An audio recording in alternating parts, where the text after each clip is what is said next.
Hai teman-teman, di era yang serba digital ini, kita pasti sering menerima berita maupun informasi. Akan tetapi, tidak jarang berita dan informasi tersebut merupakan berita hoaks. Nah, apa itu berita hoaks?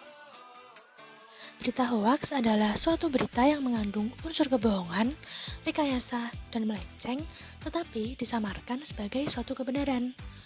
Nah, kenapa sih berita hoaks ini berbahaya?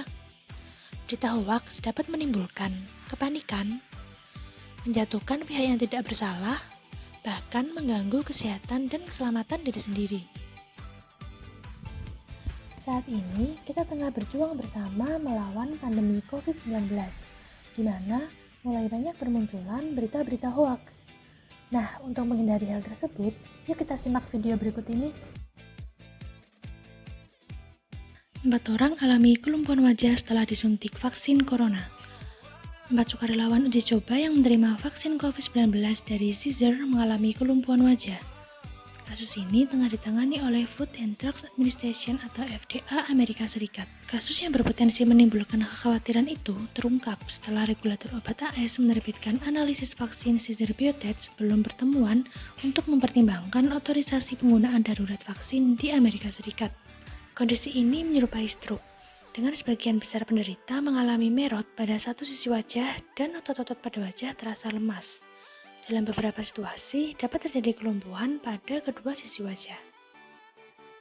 Nah, untuk memastikan apakah informasi tersebut benar atau hoaks, yang pertama, mari kita cek kelengkapan 5W plus 1H.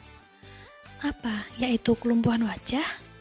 Pada siapa? 4 sukarelawan. Kapan? Pada informasi tersebut tidak dijelaskan. Di mana? Juga tidak dijelaskan. Mengapa? Karena disuntik vaksin corona. Bagaimana? Tidak dijelaskan. Nah, teman-teman, di sini kita harus mulai waspada. Perhatikan judul. Judul pada teks tersebut bersifat menghasut atau provokatif.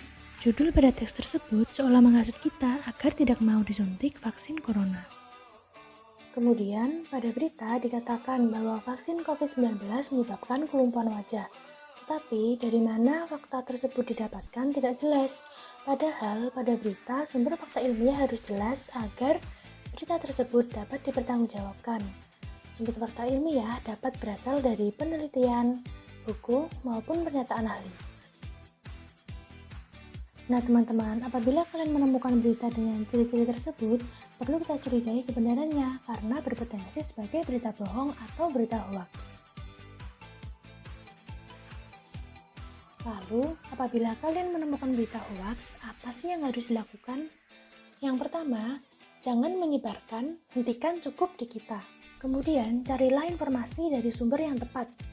Informasi mengenai COVID-19 dapat kita temukan di www.covid19.go.id. Pada web tersebut, kita dapat melihat pula apa saja sih hoaks mengenai COVID-19. Nah teman-teman, ternyata mudah kan mengenali dan melawan berita hoaks. Pergi ke pasar membeli ikan, hoaks dapat kita kalahkan.